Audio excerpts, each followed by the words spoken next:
어떤 할머니가 은행을 찾았습니다. 그래서 도장 찍힌 청구서와 그리고 통장을 내밀면서 돈을 좀 찾아달라고 그렇게 부탁을 했습니다. 은행원이 딱 보더니 할머니, 청구서의 도장과 통장 도장이 달라요. 그렇게 이야기했어요. 그랬더니 할머니가 잠시 머뭇하더니 잠깐만 기다려보라고 그러더니 쏜살같이 그냥 나가는 거예요. 근데 한참 동안 오지 않더니 은행 문을 닫기 불과 얼마 전에 헐레벌떡 뛰어오면서 이렇게 말합니다. 혹시 반장 도장은 안 됩니까? 아직도 무슨 말인지 눈치 못 채신 분이 있네요. 통장에 찍힌 도장을 통장님 도장으로 오해해서 일어난 해프닝입니다. 우리가 똑같은 말을 듣지만 어떻게 듣느냐에 따라서 그 사람에게는 상당하게 다르게 들릴 수 있다는 것을 알 수 있죠. 늘 매주일 말씀을 듣지만 믿음으로 듣는 사람과 아무 생각 없이 듣는 사람은 상당한 차이가 있습니다. 또 의심하면서 듣는 사람은 더더욱 차이가 있고요. 믿음으로 듣는 사람은 하나님의 말씀으로 받아들이고 아무 생각 없이 듣는 사람은 한쪽 귀로 듣다가 한쪽 귀로 흘러나가고 의심하면서 듣는 사람은 인간의 말로 듣습니다. 여러분은 하나님의 말씀으로 들리기를 원합니다. 오늘 성경의 본문은 8번째 사사인 입다에 대한 이야기입니다. 입다가 사사가 되는 과정을 오늘 자세하게 그려주고 있습니다.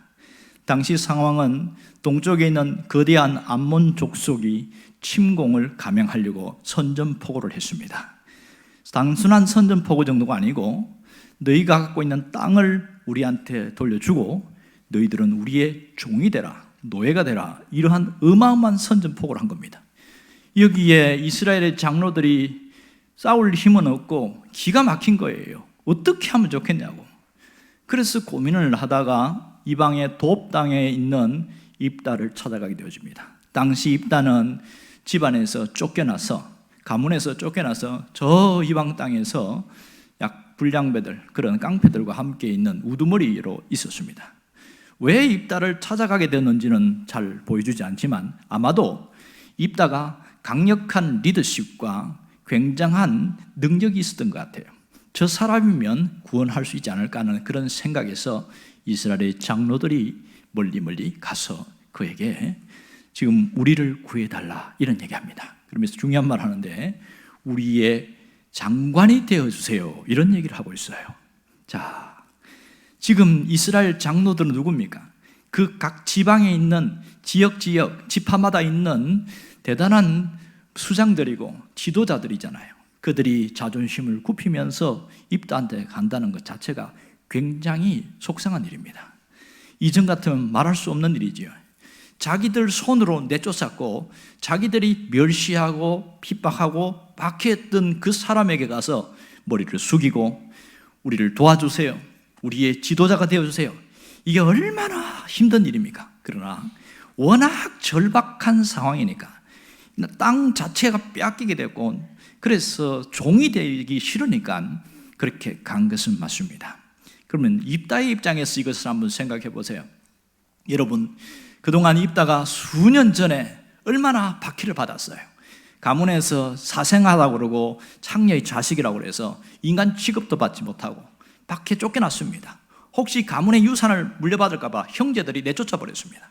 이때에 이 이스라엘의 장로들이 침묵했습니다. 오히려 잘됐다, 저런 인간은, 저 쓰레기 같은 인간은 없어져야 된다 이러면서 나무라라고 밀쳐버렸어요. 그것을 겪었던 이 입다는 정말 속이 많이 상했을 거예요.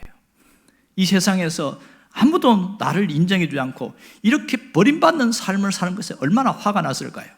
그렇게 해서 마음을 사귀고 잊어버리고 이제는 같은 부류의 사람들을, 힘들고 어려운 사람끼리 모여서 살고 있는데, 잘 살고 있는데 갑자기 이들이 찾아온 거예요.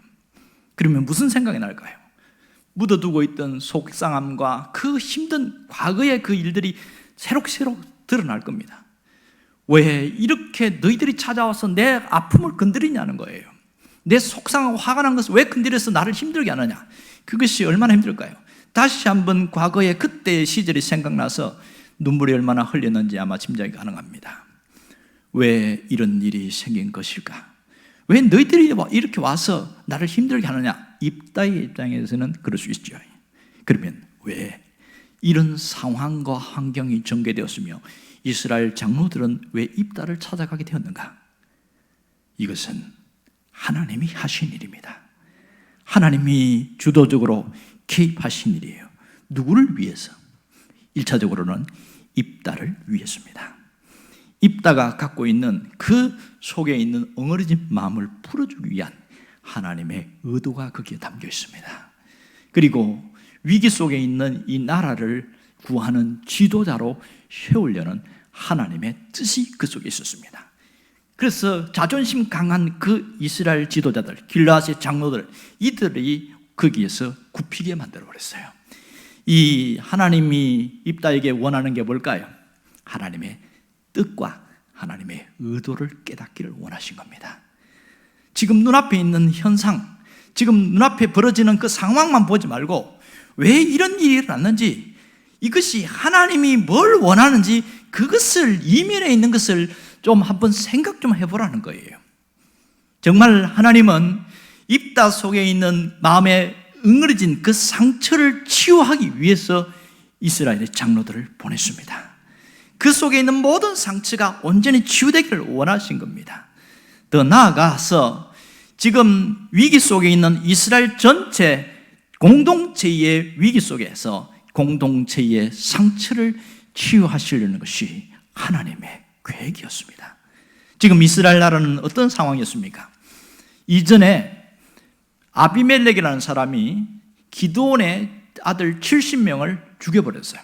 정확하게 69명을 죽였죠. 그런 다음에 엄청난 민족 안에서 피비린내 나는 살육이 벌어졌고 겨우 돌라와 야일이 안정을 시키긴 했지만 사사로서 말입니다. 그러나 이스라엘 백성들이 안정되고 나니까 또다시 우상에 빠지고 향락에 빠지고 죄와 더불어 먹고 살면서 무슨 일이 벌어졌습니까? 하나님을 버렸어요. 그랬더니 저 서쪽에서는 블레셋이 침공해서 주도적으로 위협하고 동쪽에서는 암몬이 쳐들어와서 빼앗아가고 무려 18년 동안이나 압제하고 지배하고 그렇게 고통스럽게 살고 있는 거예요. 그러다가 어느 날 갑자기 암몬이 확 휩쓸어 와서 요단강을 건너서 유다와 베냐민 지파, 에브라임 지파까지 휩쓸으면서 그렇게 약탈을 해가고 다시 요단강을 건너는 이 길앗 지역에 와서는 그거 우리 땅이니까 땅 내놔라 억지를 부리면서 너희들은 우리의 종이 돼야 된다, 이렇게 선전포고를 한 거예요. 싸울 힘은 없지요. 감당할 수는 없지요. 이게 그들이 갖고 있는 아픔과 상처였습니다. 하나님은 입다가 가진 개인적인 이 마음의 상처, 엉어리를 풀어주실 뿐만 아니라 더 나아가서 민족의 공동체의 상처까지 치유하시려고 그들의 지도자로 세우시려는 하나님의 놀라운 계획이 있었습니다. 한번 생각해 보세요. 입다가 이렇게 신분 자체가 천하고 또 그 성격도 그렇고 지도자가 될 수 있는 상황이 됩니까? 불가능한 일이잖아요. 그런데 하나님이 그를 세우려고 하니까 희한하게 나라가 위기에 빠지고 어려움 속에서 다른 사람을 선택해서 도와달라고 할 수 있는데 하필이면 그들이 멸시했던 입다에게 가게 했어요. 누가 하신 거예요? 하나님이 하신 일이잖아요.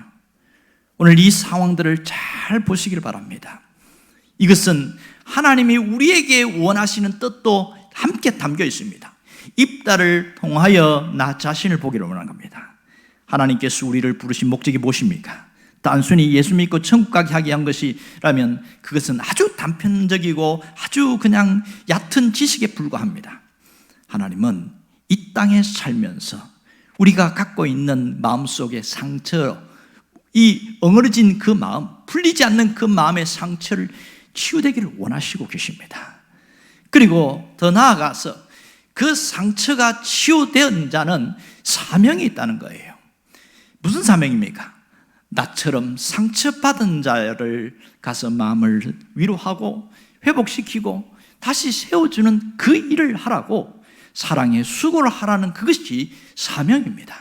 하나님은 이렇게 상처받은 자가 치유되어졌을 때에 오히려 그가 치유하는 자로, 도움을 주는 자로 갈 수 있다는 것을 분명하게 보여주고 있습니다. 지금 우리가 살고 있는 현실 가운데서도 입다와 같은 모습으로 사는 사람이 굉장히 많습니다. 입다처럼 상처를 받고 비참한 고통 속에서 헤어나지 못하는 사람이 있습니다. 신앙인 중에서도 있고 믿지 않는 자들 중에도 있고 더 많습니다. 어떤 분이 그렇게 이야기하더만요. 인간은 태어날 때부터 상처를 갖고 태어난다.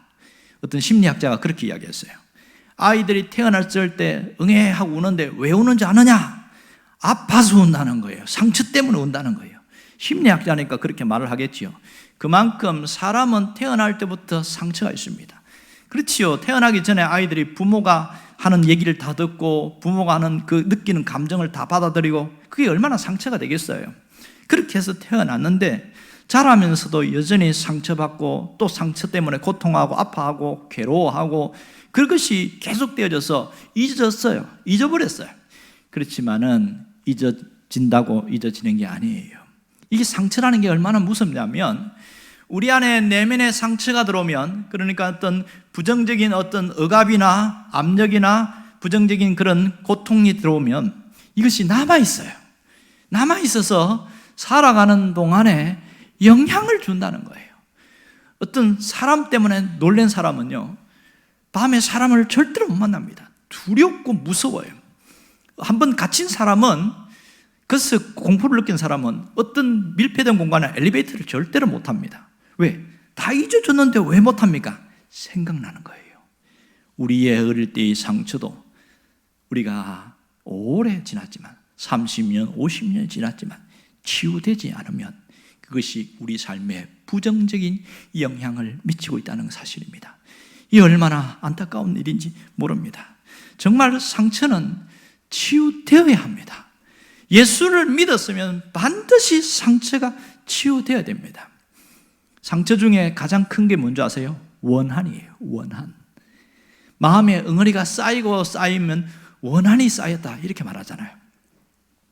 제가 심리학을 공부하는데 상담 심리를 배우면서 원이 있고 한이 있다 이렇게 말합니다. 원은 내가 이 마음에 모든 이 불행의 원인이 밖에서 왔기 때문에, 밖에서 환경이나 사람 때문이기 때문에 복수하려는 마음, 복수극으로 치닫는 것을 원이라고 하고, 한은 그 수많은 어려움들을 마음속에 내재되어 있어 이렇게 쌓고 쌓아서 응어리가 되어져서 그것이 쌓여 있어서 폭발 직전의 상태로 갈 때 한이다 이렇게 말합니다. 왜 한이 많으냐? 한이 생기는 원인이 뭐냐? 몇 가지 특징이 있는데, 하나는 부정적인 억압의 상태, 누구로부터 부당한 대우를 받고 부당한 일을 받을 때 그때 그것이 쌓이면 한이 된다 이렇게 이야기합니다. 그리고 내가 살아가면서 상대적 결핍을 느낄 때가 있어요. 필요한데 내게 없어, 그래서 가질 수도 없어, 이럴 때에 심각한 결핍을 느끼면 그것이 한이 된다는 거예요. 상대적 박탈감이죠. 또 하나는 내가 내 자신을 봤을 때도 참 답답한데 뭔가 실수를 했어요. 근데 그 실수가 결정적으로 불행을 갖고 오는 실수가 되었을 때 그것이 자기 자신이 잘못한 것 때문에 또 그게 상처가 되어져서 한이 맺힌다는 겁니다. 이렇게 결국은 공통적으로 이것은 내가 어찌할 수 없는, 통제할 수 없는 상태가 한이다 이렇게 말합니다.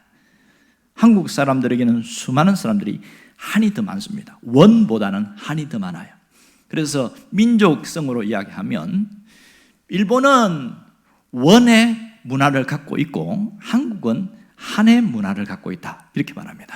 그래서 일본 사람들은 이 원이 많기 때문에 상대방을 죽이는 복수와 유혈극, 처절한 복수극으로 해서 그렇게 해서 푸는 문화고, 한국은 속에 있는 이 응어리를, 이것을 발산하는데 춤이나 노래로 그렇게 해서 풀어내는 문화를 갖고 있다 이렇게 얘기를 합니다. 정말 맞는 것 같아요. 오늘 우리를 예수 믿게 한 목적을 잘 알아야 됩니다. 단순히 예배당에 나와서 예배 드리고 예수 잘 믿고 천국 가고 그것이 목적이라면 그냥 잘 신앙 고백만 하면 끝나는 거잖아요. 그러나 우리가 이 땅에서 30년, 50년, 심지어 60년을 살 사람도 있습니다. 이 땅을 살아가면서 우리 안에 있는 과거의 상처가 우리를 발목을 잡아서 끊임없이 우리를 불행하게 만든다는 겁니다. 여러분, 예수 믿어도 한없이 불행하게 사는 사람 많지요. 왜 그래요? 속에 있는 상처가 치유되지 않아서 그렇습니다. 그런데 왜 자기 자신이 불행한 줄 몰라요? 환경 때문에 불행한 줄 알고, 저 사람 때문에 그렇고, 부모를 잘못 만나서 그렇고, 돈이 없어서 그렇고, 그것은 영향력이지 근본 원인은 상처 때문입니다.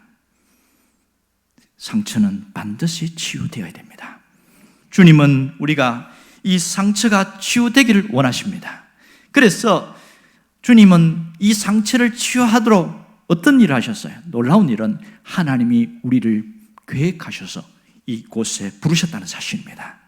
예수 믿도록 하신 그것은 여러 가지 중에 오늘 그 상처 부분도 깨끗하게 치유돼서 온전히 자유한 자가 되기를 원하시는 겁니다. 믿습니까? 그 증거가 무엇입니까? 예수님을 보내주신 것은 우리의 상처를 치유하기 위해서입니다. 원래 우리가 예수 믿기 어떤 존재였냐면 하나님과 원수관계 등 돌리는 존재였어요. 내가 알든지 모르든지. 뭐 때문에? 죄라는 것이 들어와서 하나님과 사람 사이를 완전히 원수관계로 만들어 버렸어요. 이걸 정리를 할 수가 없는 거예요. 누가 오셨어요? 이거 정리하려고 예수님이 오셨잖아요. 그래서 원수관계에 있는 우리를 하나님과의 관계를 회복시키려고 예수님이 오셔서 죽으셨잖아요. 이게 다리가 되어져서 회복되는 겁니다. 예수를 믿으면 무슨 관계가 회복돼요? 원수관계였던 하나님과의 관계가 온전히 회복되어 화목한 관계로 갑니다. 로마서 5장 8절에 유명한 얘기하는 건 아시지요? 우리가 원수 되었을 때에 그분이 우리를 위하여 죽으셨다, 이렇게 이야기합니다. 놀라운 일은 예수님이 오신 것은 단순히 하나님과의 관계의 화목만 하는 것이 아니라 사람과 사람 사이에서 있었던 상처도 치유하기 위해서입니다. 내가 예수 믿기 전에 어릴 때 받았던 상처, 또 성장 과정에서 있었던 그 수많은 상처들을 치유하기 위하여 주님이 오셨다는 사실을 믿으시기 바랍니다. 여러분, 성경 누가복음 18장에도 그 얘기 나오는 거 아시지요? 이 억울한 일을 당한 이 과부가 나오는데, 그런데 그 재판장에 가서 내 원한을 풀어주세요, 이렇게 이야기합니다. 근데 성경에 이 재판장이 어떤 사람이냐? 하나님을 두려워하잖아요. 사람을 무시하는 불의한 재판장이라고 나옵니다. 그런데도 끊임없이 자신이 가슴 아픈 원한을 풀어달라고 하는데, 이 재판장이 나도 불의한 재판장인 줄 아는데 저 여자가 하도 괴롭히니까 내가 너무 귀찮아서 원한을 풀어주겠다, 이러면서 성경이 나온단 말이에요. 우리가 살아가면서 사람과 사람 사이에 끊임없이 말 때문에 상처받고 그 사람의 행동 때문에 상처받고 이런 것들이 계속 뒤엉켜서 우리 속에 남아있어요. 풀리지 않으면 쌓이고 쌓입니다. 계속 쌓이면 무슨 현상이 생겨요? 보이진 않지만 눈덩이처럼 커지고 이것이 또 굳어져요. 딱딱하게 굳어져 버려요. 어떤 경우에 사람의 마음이 철벽 같은 사람이 있습니다. 철벽, 어떤 것도 그 사람의 마음을 움직일 수 없는 그런 딱딱하게 굳어있는 사람 속에 깊이 들어가 보면 상처가 얼마나 많은지 몰라요. 주님은 그것을 치유하러 오시다는 사실을 놓치지 않기를 원합니다. 오래전에 읽은 책 중에서 최현주 씨가 쓴 위장된 분노의 치유라는 책이 있습니다. 이 책에 보면 이분이 결혼 생활하면서 잘 사는데 겉은 멀쩡한데 뭔가가 화가 나면 못 견디는 거예요. 그래서 아내를 두들겨 패는 거야. 그러니까 살 수가 없어. 그러니까 수도 없이 이혼을 많이 먹다가도 아이 둘이가 있는데 애들 생각해서 참는데 그렇게 미운 거야, 남편이. 세상에 원수가 집안에 있다는 들이 저 남자가 내 원수다 이러면서 살아가는데, 어느 날 자기의 이 남편의 얘기를 들어보는데 가만히 보니까 부모가 알코올 중독자예요. 그래서 집에 오면 상 뒤집어엎고 때리고, 그걸 늘 일상으로 본 거예요. 아버지가 어머니를 때리는 것이 항상 일상이었고 그런 것이 자기 속에 내재되어 있던 거예요. 그래서 그 얘기를 들은 부인이 마음에 눈물을 흘리면서 사실은 남편이 가해자인 줄 알았더니 피해자라는 의식이 생기면서 남편을 바라보는 시각이 달라졌어요. 불쌍하다. 자기도 모르게 상처받은 것이 대물림되어져서 자기도 모르게 그렇게 화내고 두들기고 패고 하는데 그러면서 또 후회하거든요. 불쌍한 마음을 먹게 되어지고 남편도 정신 차리고 그래서 회복되기를 원하면서 하나님 앞에 나오기 시작했습니다. 놀라운 것은 이분들이 예배를 드리고 하나님을 잘 믿는 사람이에요. 그런데도 안에 있는 상처가 치유되지 않으니까 집안에서는 여전히 전쟁이 벌어지는 겁니다. 상처는 반드시 치유되어야 됩니다. 상처가 치유되지 않으면 불행이라는 그림자가 끊임없이 우리를 따라다녔는데 산에서도 따라다니고 바다에서도 따라다니고 집에서도 따라다니고 어디든지 따라다니는 거예요. 내가 가는 곳마다 불행이 있어. 행복하지 않아. 왜 그럴까요? 상처 때문에 그런 거예요. 여러분들이 예수를 믿으면서 이 부분에서 경각심을 갖기를 원합니다. 어떤 상처라도 반드시 치유되어야 내가 행복할 수가 있습니다. 여러분들이 정말 회복되기를 원합니다. 안타까운 것은 예배당 안에 있는 많은 사람들, 교회 다니는 사람들 중에서도 엮이는 가정의 상처로 내 안에서 내면의 상처가 쌓인 채로 살아가는 사람들이 너무 많습니다. 이 상처는 자기 자신과 자기 자식들 뿐만 아니라 예배당 안에 있는 교회에서 함께 신앙생활하는 옆에 있는 성도들까지 끊임없이 상처를 줍니다. 말로 상처를 주고 행동으로 상처를 주고 뭔가 약속을 지키지 않아서 뒤통수를 치고 배신하면서 상처를 주고 왜 이런 일이 생기느냐? 내 안에 있는 상처가 치유되지 않은 채 여전히 그냥 믿습니다 하고 그렇게 살아온 것이 우리를 불행케 만드는 겁니다. 원리는 다 알아요. 많이 들어서 많이 배워서 잘합니다. 그런데 사람이 안 변해요. 왜 안 변할까요? 말씀을 몰라서 안 변하는 게 아니에요. 그 속에 있는 깊이 뿌리 박힌 상처가 치유되지 않아서 이런 결과가 생기는 겁니다. 여러분, 마음의 상처를 갖고 있으면 몇 가지 나타나는 두드러진 특징이 있는데 그 하나가 뭔지 아세요? 마음이 점점점 굳어져서 좋은 게 좋은 줄 모르고 어떤 사람이 슬퍼하고 하면 마음에 좀 안타까운 마음이 있어야 되는데 무덤덤한 거예요. 그리고 상대방이 누군가가 잘 돼가지고 승진했다고 축하하고 그러면 함께 축하해야 되는데 감정이 없어. 감정이 무덤덤해. 자기는 정상이라고 생각하는데 그것은 감정에 심각한 고장이 난 거예요. 이것이 상처라는 것을 알아야 됩니다. 또 하나의 특징은 뭐냐면 우리 안에서 이 상처가 있으면 영혼의 안식이 없어요. 안식이. 내가 예배당 안에 있고 할 땐 순간순간 만족과 평안이 있고 하는데 나가면서부터 마음이 늘 이렇게 허해.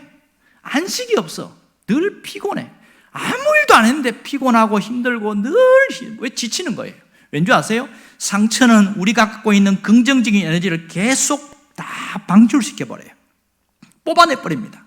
그래서 기쁨 속에서도 기뻐할 수가 없고 늘 우울하고 슬프고 어둡고 답답하고 힘들고 전 삶 영역에 그렇게 피곤한 삶이 계속 반복되는 것은 상처가 치유되지 않아서 그렇습니다. 어떤 분은 치유되긴 했는데 일부만 치유되고 일부는 여전히 남아있어요. 이러한 상태에 보니까 늘 피곤함이 끊임없이 가는 거예요. 이런 사람에게 더 불행한 뭔지 아세요?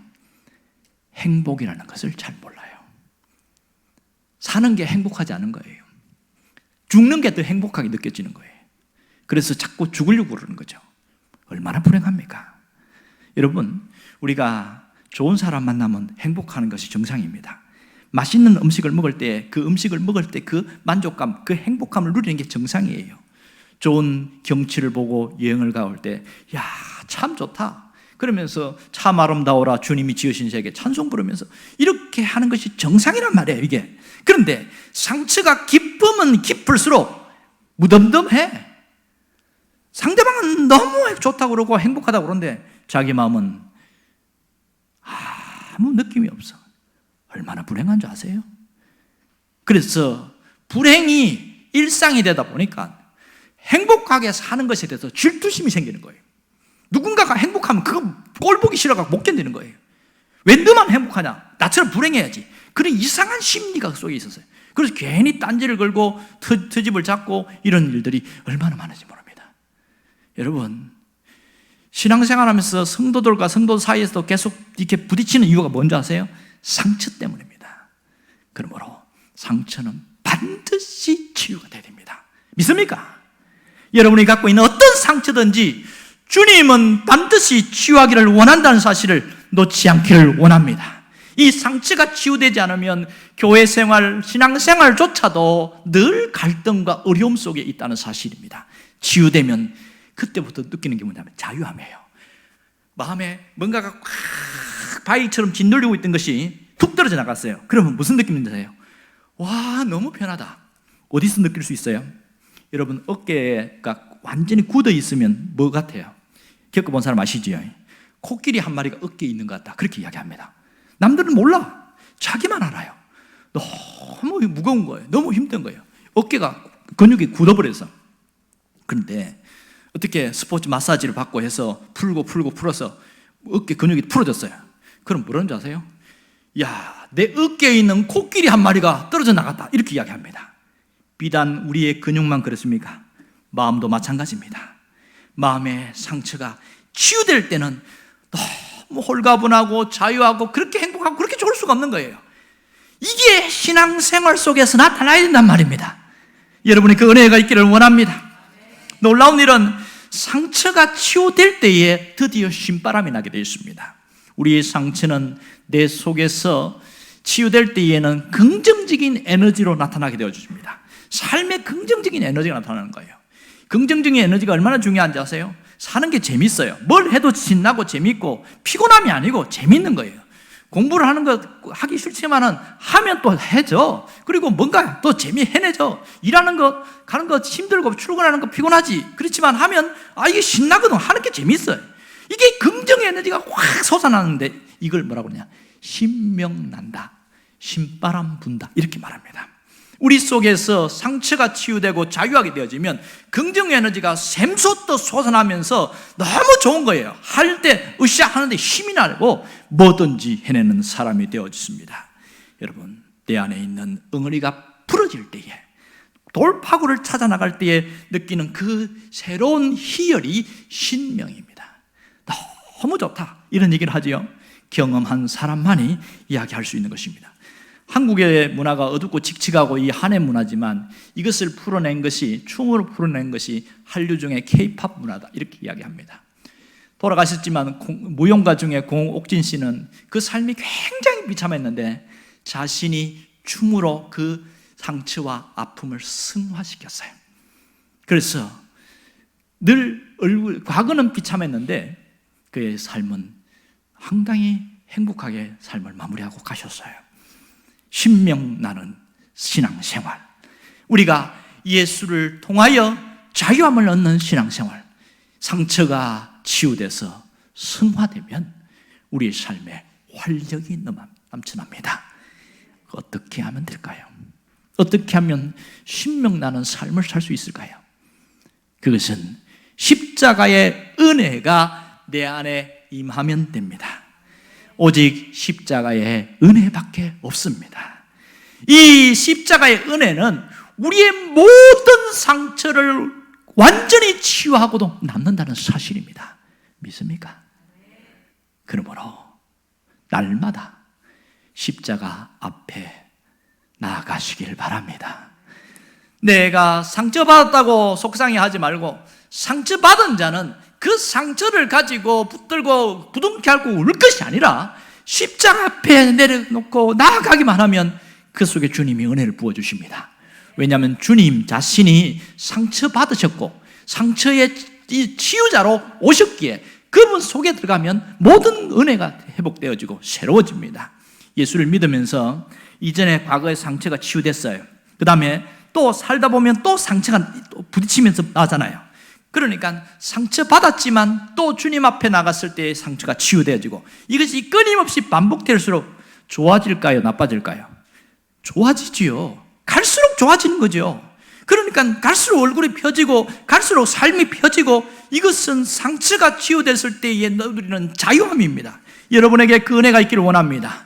십자가의 은혜는 모든 상처를 치유하는 치유제라는 사실을 놓치지 않기를 바랍니다. 그렇다면 어떤 분 중에는 상처가 완벽하진 않지만 치유되는 과정 속에 있는 사람이 있습니다. 이전에는 상처투성이로 살아왔는데 이제는 상처가 조금 치유됐어요. 그러면 할 일이 있어요. 뭔지 아세요?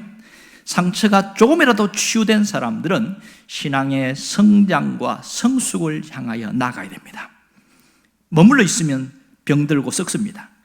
성숙하고 성장해 나가는 사람들은요, 갈수록 좋아지기 시작해요. 또 하나는 내가 회복된 그것으로 섬기는 일을 해야 됩니다. 나와 같은 상처받은 사람들에게 위로의 말을 건네고 용기를 주고 섬기는 그 일을 할 때에 그 상처가 오히려 더 빨리 회복되기 시작하는 거예요. 하나님, 우리의 상처가 치유돼서 축복으로 연결되기를 원합니다. 여러분의 상처가 치유되면 우리의 삶의 회복과 그것이 복으로 연결된다는 사실입니다. 저와 여러분 모두고 이 마음의 상처와 모든 것이 십자가의 은혜로 온전히 치유되기를 원합니다. 십자가의 은혜로 온전히 치유되기를 원합니다. 주님의 은혜로 회복된 자는 삶이 새로워지고 우리가 활력 넘치는 용기 있고 뜨거운 신앙생활을 할 수 있습니다. 이제부터 여러분의 삶이 달라지기를 원합니다. 주님의 은혜가 여러분의 삶 속에 끊임없이 머물기를 주의 이름으로 축원합니다.